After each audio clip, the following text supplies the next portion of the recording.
Good afternoon. Welcome po sa press briefing ni Presidential Spokesperson Ernesto Abela. Good afternoon, sir. Good afternoon, yes. Yes, sir. Do you have any statement, sir? All right. This has been a great week, and we look forward to another great week next week. All right. And that's saying the same thing all over again. But anyway, we just like to mention a few things. We don't have too many heavy heavy things on our agenda today, except that we'd like to just mention that one of the interesting things that was taken up is the possible revival of the ROTC, or ROTC. And it's interesting what was mentioned, especially the President's comments regarding ROTC, how it's going to help in the building up of discipline and values, especially in this generation, and how we expect ROTC to be able to help build a sense of patriotism among the next generation. That's about it. And so we'd just like to proceed with the questions, if you have any. Yes, Joseph Morong about ROTC. Sir, just on the ROTC, sir, kailan to for implementation? Pinag-uusapan yung actual but it should be within the Next cycle? next cycle. May follow-up question about ROTC. Other issue? ROTC, Weng de la Fuente, Net 25. Sir, the Makabayan, the Kabataan party list is parang they don't agree with the president statement na gawing mandatory nga po yung ROTC. Kasi we can instill discipline naman daw without reimposing yung the mandatory training for military training ng mga youth. There's a platform is being designed, so the president is open to conversation. Yes. Follow-up question, Ted Tuera, Tribune. Sir, regarding po sa ROTC, kasi yung concern nga po nung Kabataan Party List at ng mga ibang nag-o-oppose dito ay yung iwasan yung mga abuses. That's right. Halimbawa po nung 2001 nga po may estudyante daw na pinatay sa UST because of that, and then recently may viral video of students, I guess in Mindanao, na pinapahirapan. May mga provisions po ba tayo, sir, to prevent yung mga... Kasama na yun sa kasama sa prosesong pinag-uusapan. Kumbaga, narinig na rin kung bakit may opposition tungkol sa pag-i-impose uli ng ROTC. So, kasama sa pag-uusap yan.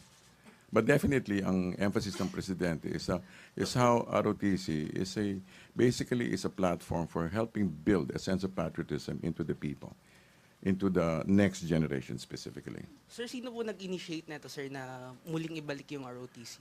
A lot of it is largely his own. Follow-up question, ROTC. No more other issue. Yes, miss. ROTC. Rose, other issue. Rose Novenario. Good afternoon, Secretary. Meron po bang balak ang palasyo mag-declare ng state of emergency sa Albuera, Leyte dahil para nagkakaroon na po ng lawless violence doon? Or magte-take over po ba ang DILG? Dahil po yung mayor, di ba, alam naman nating positive naman siya sangkot doon sa drugs. I don't know if it's necessary to go into a state of emergency. It's not immediately clear about the conditions that should lead to state of emergency. Kasama po ito lahat, ipoproseso po lahat ito. Thank you.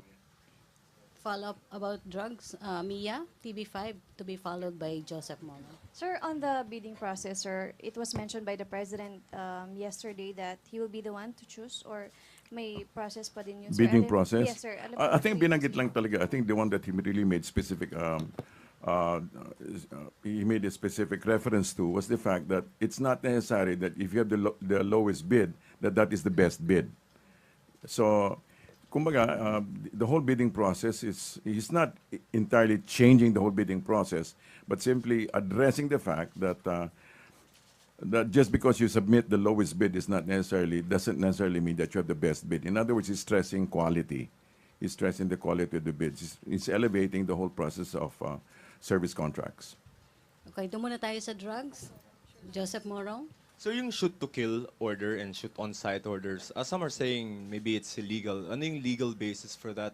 It looks effective, pero paano sir yung some more Are you questioning? talking about? Are you talking about the Espinosa thing? Yes sir. And then may mga, di ba, kay Peter Lim, meron din siyang Okay. statement If na you ganun. will take note of the statement that I made, it is if it endangers life or if they resist the arresting officer. Okay.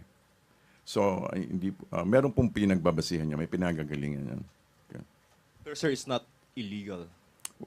What is Yung pong ganun na mga orders na shoot to kill, shoot on site. like I said, The operative. like I said, there is a condition. It's based on set conditions. Next. Wing, on drugs?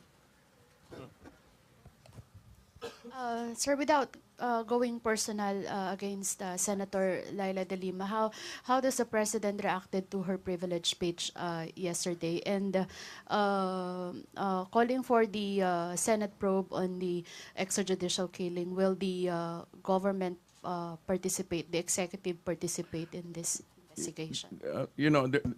President Duterte has not made any comments regarding Senator De Lima, and basically that is the job of the legislative to be able to exercise their independent authority.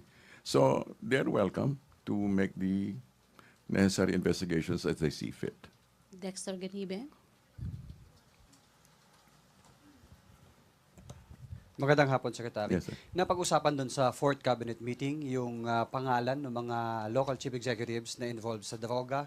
Ano po ang prosesong gagawin ng administrasyon? Sila ba ay i-inform, nasusuko, or papangalanan sila publicly? Hindi po natin alam. I'm not entirely sure how the president will go about it, but definitely the fact that it's been named simply means to say that the process has begun. In other words, they will be contacted, they will be addressed, and they should respond accordingly. They're being asked to respond accordingly. Kapag hindi po sila tumugon doon sa pakiusap, at saka kung ano po yung pakiusap po?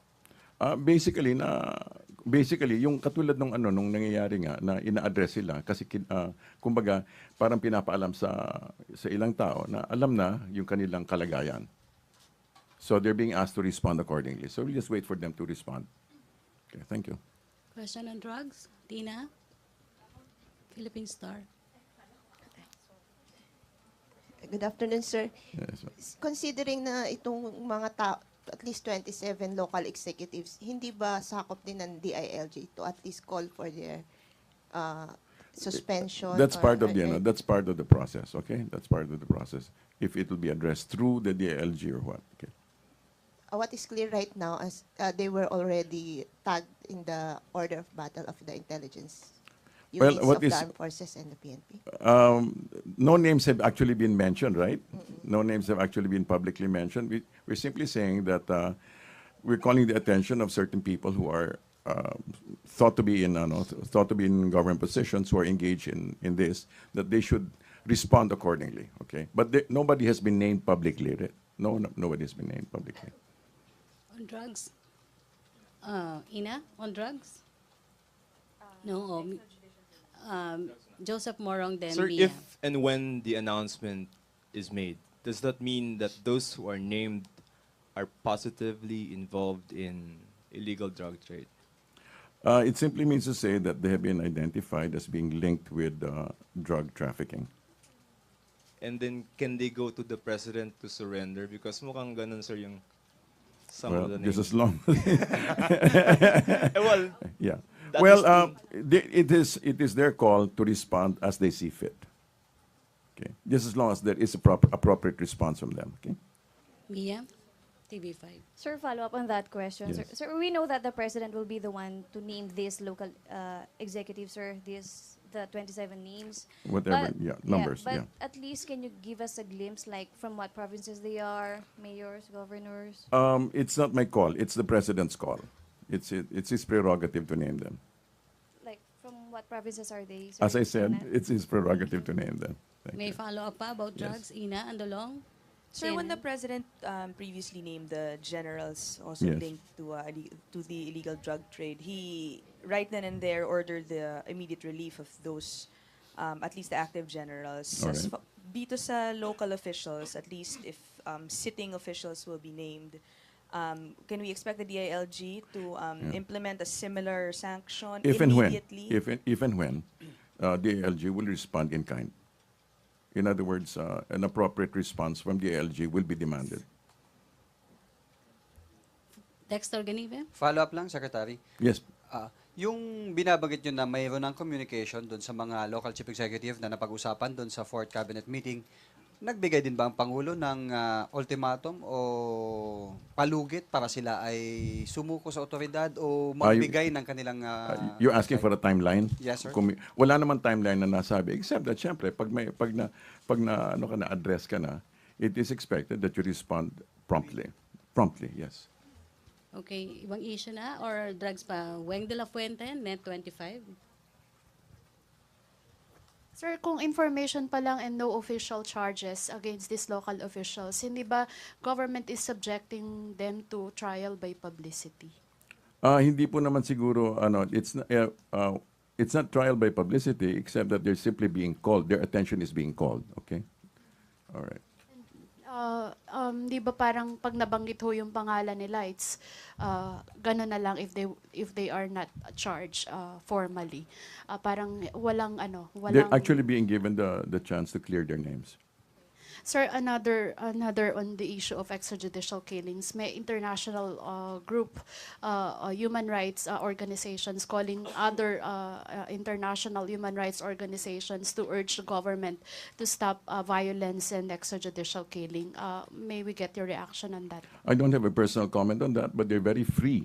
In other words, it's also their prerogative to make their own call. Hindi ho ba somehow worried ang government na magkaroon ng pangit na image ang Pilipinas sa international community because of this extrajudicial killings? The government knows exactly where it stands, okay? It knows exactly where it stands, it knows its position, and it knows exactly it knows exactly the next moves that it needs to make. The government stands on principle. Thank you. Okay, MPC, move forward na tayo sa drugs. Joseph Morong, sa drugs pa rin. And then Ina Andolong. Sir, move na kailan tayo talaga papangalanan ni Presidente yung... It's his prerogative. Okay. Okay, Ina Andolong. Sir, what exactly is the president doing to make sure that extrajudicial killings are not happening, to make sure that law enforcers are not abusing their authority as they carry out their operations against drug pushers? He is actually in touch with the hierarchy. He's in touch with the hierarchy of authority, and he communicates exactly where he stands. So, in other words, he is ensuring that the process is duly carried out by being personally in touch with those who are in charge. Is he not concerned that all of a sudden police officials or law enforcers are suddenly citing when people are killed during an operation, citing all these reasons specifically na nanlaban? Lahat parang almost every situation or case, ganun po ang nangyayari. Is it not worth looking into as far as Malacanang is concerned? I'm sure he is looking into these matters. He has been made aware, and he is looking into these matters. Follow up? O other issue na tayo? Last, Joseph. So there were reports that some of those who were killed and labeled as drug addicts were not really drug addicts. Some are scholars and all that. Is the President aware of such incidents, and paano yung safeguard natin, sir, na hindi mangyayari yun? Like I said, he is aware of these things, and he is in touch with those who are in charge of the process. Ina, may follow-up. Tina. Sir, recently, di ba mayroong parang reservist na pumatay sa biker? Tapos mayroong incident na naka-handcuff na may traffic altercation with HPG. These are You're talking about two separate... Two separate incidents. Okay. These resulted to deaths of the victims. How is the president addressing these? I think he's addressing it at the level where it happened. Okay, already I think the Quiapo incident has already been made. I think charges have been filed already, right? If I'm right. So in other words, it's being addressed at the level. It doesn't have to be elevated immediately. It is addressed on the level where it happened. Ina? May follow-up? Other issue or extra? Catherine Valente? Ay, good afternoon, sir. Sir, Yes, po. regarding po sa China's new policy to penalize po illegal fishers sa South China Sea, talaga daw pong hindi pinapapasok ang mga Filipino fishermen there. So Alright. what's the palace take on this? Will you advise po our Filipino fishermen to avoid Panatag Shoal for their safety? Thank you. Again, the shoal itself, no? The shoal, they're talking Scarborough? Okay, Scarborough. Basically, let me just go back. Scarborough is really just for artisanal fishing. It's basically artisanal fishing, and it should be left alone by those who are engaged in commercial fishing. Okay, so basically from our side, we have already our safeguards in place. Okay, safeguards in place. There's a 12-mile limit to, I think there's a 12-mile limit to Scarborough, no? So, kung it's allowed, fishing, artisanal fishing is allowed in that area. But aside from that, it should be left alone. So from our side, we have specific guidelines. Thank you. Okay, thank you. Other issue? Laila Salaveria? Inquirer.net. Good afternoon, sir. Yes. The President has spoken out strongly against contractualization. Yes. And Senator Recto pointed out that Yes. the government also hires a lot of temporary workers. So Yes. what will the government do about this? Can we expect an order from whoever stopping the practice? It will be looked into appropriately. It will be looked into. Okay. By whom, Dad Dole? May directive. Is there a has there been a directive from the President? No directive. It has to be studied first. It has to be looked into first. By the appropriate executive office, by the appropriate office. Okay. Manila Standard? Bencito? Or JB Bencito? Good morning. Good afternoon, sir. Sir, what are the specific safeguards na ginawa na ng gobyerno? Ano po yung parang guidelines that we are implementing with regards to contact with China, sir? Or with regards to the waters na contested po? What do you mean specifically? Sir, you mentioned earlier that there have been some safeguards, there are guidelines that the government is pressing on or implementing with regards to the West Philippine Sea issue. Sir, meron na po ba tayong specific, sir? Ano po ba yun? Okay. What I said about there are already some guidelines already in place. For example, katulad ng no commercial fishing within Scarborough. So that's already in place. It's not a new one. It's just being implemented. But regarding the other conversations with the other parties, we just take the diplomatic route. Celerina? Microphone, please. Manila Shimbun.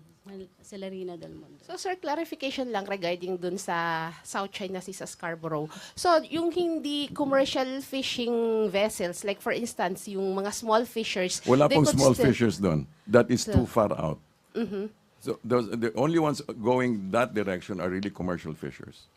How about these people na fishermen that we saw on television na they were being barred from going there? So, commercial po tong mga to. Sorry. Mostly because there are really no artisanal fishers. It's really very far out.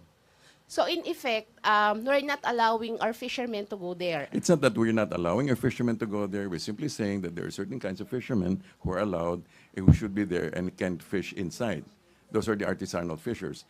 But at that distance, basically, there are hardly, if any at all, artisanal fishers.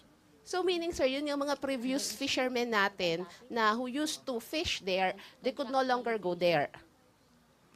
Ang sinasabi ko po lang, okay, I'm saying that technically, the ones who can fish near the area, inside the area are artisanal fishers. Off the area, commercial fishers. Okay, sir, can you take a last question from Joseph Morong about contractualization? Sir, does that mean that yung pronouncement again ni Presidente regarding, ending that practice of contractualization also covers government? We should look into that. We are looking into that. So non-committal whether the government is... From where I'm coming from. Follow-up question about Pia and then Tina. Good afternoon, sir. Sir, just to clarify, the 888 hotline, because nung Monday, the For AIDS. 911 was launched, but Right. it's not clear if the 8888 was also launched. So can you just clear that up? Is it ready? Have the charge issues been resolved? I don't know if everything has been resolved, but it was officially launched last Monday also, along with 911. May follow-up or other issue? Okay. Sir, on another matter, merong parang series of power interruptions in Luzon. In Luzon, Alright. power interruptions from July 26 to July 31 sa Luzon grid. Okay. Has it been discussed in the cabinet meetings? It was or not discussed in the cabinet meetings. Yeah. And if ever, sir, will you address this in the next press con na lang? Kasi there's also... As it arises, yes. As it arises, it will be discussed. Okay. Okay, Raymond Tinasa, other follow-up or other issue? Sir, how can we get a sense of parang confidence from the CPP, NPA, NDF, and the President himself that these peace talks would actually push through, considering I think some fires are shots, especially from the President calling the, especially coming from Joma Season, calling the President Butangero and other personal name callings, and vice versa also the President calling Joma Season na hindi dapat pagkatiwalaan dahil hindi nga sila nakapagpapanalo. So how can we tame this exchange of words? Well, basically, we need to go, as you noticed probably, the intention of the President is final and lasting peace. So he's willing to go beyond beyond the word exchange. So we can trust that. We can trust the process. At least we can trust where the president's coming from. And already there is a process that has been, and we didn't start it. We're simply continuing and wanting to finish it within his term. And categorically, can we actually trust Mr. Joma Season? Let's put it this way. We need to just trust the human process. Okay? Sir, Thank pwede you. pa mag-question? Si Sir, Rose last na Odette. lang sa peace process. Opo, yeah. Sabi po ni Secretary Duresa, magsasabit siya ng recommendation nung Monday. Ano po yung isinabit ni Secretary Duresa para dun sa pagsulong ng usapang pangkapayapaan? We're not privy to the details, but the conversation continues with CNN. Thank Sir, you. may last pa rin, Mia? Sir, text-in question, sir. What's the stand of the President regarding divorce bill? He kept on mentioning that during the campaign, sir. I think it will be submitted, right? It is. May nag-file. Okay, so let's await it. Sir, pwede pang question daw? Hannah Sancho. Okay. Hannah Sancho? Sir, di ba sa August 20 na po yung Oslo meeting with the Joma Season? Right.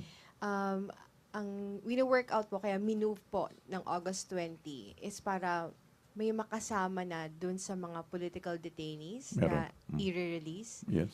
May marirelease po ba, sir, na makakasama sa August 20? Ang pagkakaalam ko po, as far as I know, that there will be people who will be given safe passage. Mga ilan kaya sila, sir? I'm not sure about the final number, but a number will be given safe passage. So, meron po talaga. Meron naman. Kasama po yung Tiamzon couple, sir. Apparently. So, sure na sila nakasama sa 20 sa Oslo. As far as I know, as of this moment, as far as I know, kasama po sila. I think they'll be given safe passage. As far as I know, I may be, okay. All right. Thank you, sir. Thank you. RJ Bencito? Sir, last. Sir, magkakaroon ba tayo ng interim ceasefire with the Reds should the August 20 peace talks proceed? I think as far as I know, also the CNN declared that they would have their own ceasefire, right? CPP, sir. Yeah, but CNN kasi refers to Communist Party, NDF, and NPA. So it's not CNN inakalala. No, that's how they refer to it. Okay. No offense intended. Pero sir, may interim ceasefire. Let's on let's the see how, government side. again, let me see. My classic line is, let's see how it unfolds. Okay. That's JB Bencito. I'm sorry. Nakamali ako sa name. About CPP, peace talks. Ted De Vera. Microphone, please. Thank you. Sir, binanggit niyo po sa or ni Secretary Andanar sa statement na willing sila makipag-engage sa public, even Sino sila? Secretary Andanar sa on federalism, sir. Ano po yung balak ni Presidente o ng Malacanang para mas yun pag yung info drive nila on federalism, sir? Kasi nga 'di ba may survey na nagsasabing karamihan sa Alright, mga okay. So, yung tanong nyo, paano po paano ikakampanya ng Malacanang yung federalism, sir? meron pong may paraan kasama na po itong pagsulong, you know. But the next steps will also be susunod-sunod siya. Okay, susunod siya. It will follow its own cycle. Sige, last question, please. Last question, Neil Maribuhok, UNTV. Nel. Short lang po. Sure. May schedule na po ba for LEDAC? Napag-uusapan na po ba ito? Yung LEDAC, hindi pa po namin-mention yung hindi pa po namin-mention yung actual dates. Okay. So that's it. Thank you very much. You've been a great audience. Thank you. Thank you, Malacanang Press Corp. Thank you, Secretary Abela. Thank you. Back to our main studio sa Radyo ng Bayan at Telebisyon ng Bayan PTV.